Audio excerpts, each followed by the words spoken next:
हमारी मौजूदगी इस टाइम संभल में है और संभल में आलम के मकान पर उनकी बहन के साथ हैं। दरअसल 24 नवंबर को जब हिंसा हुई थी, हिंसा के दौरान आलम पापे बेचने गया था और उसके 3 गोलियां लगी थी, उसका इलाज चल रहा है। फिलहाल इन्होंने केस दर्ज किया, उसके बाद सीजीएम ने आदेश किया है।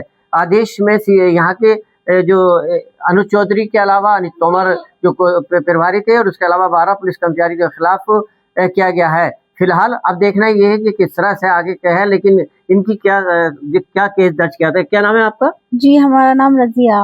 रजिया, क्या केस किया था और क्या मानते हैं आप?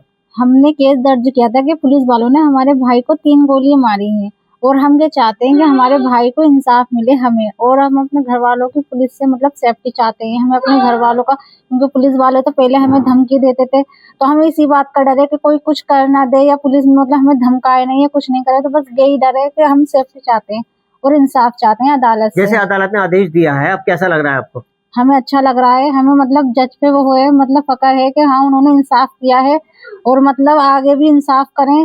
जो अगर एफआईआर नहीं हुई तो हम भी सुप्रीम कोर्ट जाएंगे, हम भी जज से अपील करेंगे, जज भी हमारी सुनेंगे। जैसे अब हमारी मतलब सुना है उन्होंने, ऐसी आगे भी सुनेंगे, हमारी मदद करेंगे। किन किन के नाम थे और क्या मानते हैं? जी, अनुज चौधरी था, अनुज तोमर थे और 10 और लोग थे पुलिस वाले, उनके नाम नहीं पता, 2 के पता है, अनुज चौधरी, अनुज तोमर। 24 नवंबर को हिंसा हुई थी, उसमें गोलियां लगी थी। अब इसका जैसे अभी 9 तारीख को हुआ है कि इतने दिन बीत गए हैं, क्या अभी कार्रवाई नहीं हुई? नहीं, अभी कोई कार्रवाई नहीं हुई और हम चाहते हैं कि अदालत से भी कि जल्द से जल्द मतलब कार्रवाई हो और आगे सही फैसला हो, जो भी हो मतलब इंसाफ के लिए हो। यही चाहते हैं हम, बस इंसाफ चाहते हैं। योगी और मोदी सरकार से क्या कहना चाहते हैं जिस तरह से आपका ये आज अदालत ने आपका इंसाफ किया? उनसे भी यही चाहते हैं कि मतलब हमारे साथ सच्चाई के साथ खड़े हों, मतलब सरकार इंसाफ के साथ खड़ी हो, क्या सही है क्या गलत है देखें और हमारे भाई को इंसाफ दिलाएं और मतलब हमारे घर की सेफ्टी। फिलहाल मेरे साथ जैसे आलम की बहन रजिया थी और उन्होंने सीधे तौर पर कहा है कि अगर मुकदमा दर्ज नहीं होता है तो हम सुप्रीम कोर्ट का दरवाजा खटखटाएंगे। फिलहाल न्याय पर भरोसा दिलाते हैं और योगी मोदी सरकार से भी अपील करती हुई नजर आई हैं।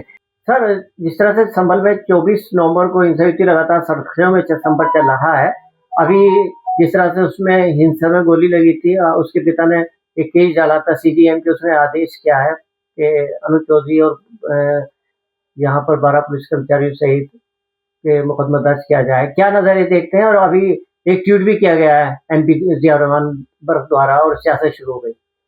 जिस प्रकार से संभल के सांसद जी एक संभल में जो एक संत वातावरण चल रहा है उसको माहौल को वो पुनः बिगाड़ना चाहती हैं।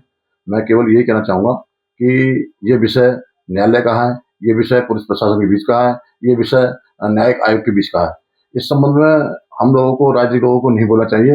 ये जैसा वो निर्णय करेंगे वो उनके ऊपर निर्भर करता है। अखिलेश यादव का भी ट्वीट आया है इस तरह का कि जैसे उन्होंने कहा क्या पता चल जाएगा, किसे कहते हैं। देखिए, जो एक आदेश हुआ और उस समय बहुत सर्वे टीम संभल में आई तो वो एक कोर्ट के आदेश पे आई थी। उस कोर्ट के आदेश की अवहेलना कुछ लोग, कुछ उपद्रवी कर रहे थे। उन उपद्रवियों को संभल के पुलिस प्रशासन ने भी काफी समझाया, परंतु वह उन लोगों ने वहां की सरकारी वाहनों में गाड़ियों में आग लगाई, चारों तरफ से उसे जाम मस्जिद हरिमंदिर को घेरा और पुलिस के ऊपर भी वो हमलावर हुए। और उन्होंने जिस प्रकार से गोली चलाने का काम किया पुलिस के ऊपर, उन्होंने आपस की गोली से ही उन लोगों की, 4 लोगों की वहां पर जो मृत्यु हुई है वो उनकी आपस की गोली से मृत्यु। उसकी एक आयोग, न्यायिक आयोग गठन हुआ था। उस न्यायिक आयोग की जांच के आधार पर ये बिल्कुल स्पष्ट हो गया है कि जो हत्याएं हुई हैं, जो भी मरे वो आपस की गोली से मरे गए थे। और उन्होंने, जो लोग वहां पकड़े गए, उन लोगों ने भी स्वीकार किया कि हमारी गोली से उनकी हत्या हुई। अब जो सीएम का आदेश आया, सर क्या मानते हैं, किस नजरिए देखते हैं आप? भाई, कोर्ट में जाने का अधिकार सबको है, जा सकते हैं, परंतु इस संबंध में मैं यही कहना चाहूंगा कि न्यायिक आयोग के द्वारा उसमें जांच हो चुकी है। पुलिस भी अपनी जांच करेगी निश्चित रूप से। जो निर्णय होगा वह कोर्ट के बाद उसमें निर्णय लिया जाएगा, क्योंकि न्याय आयोग के द्वारा इसमें जांच हो चुकी है। मैं समझता हूँ उसका अब एफआईआर कोई औचित्य नहीं रहेगा।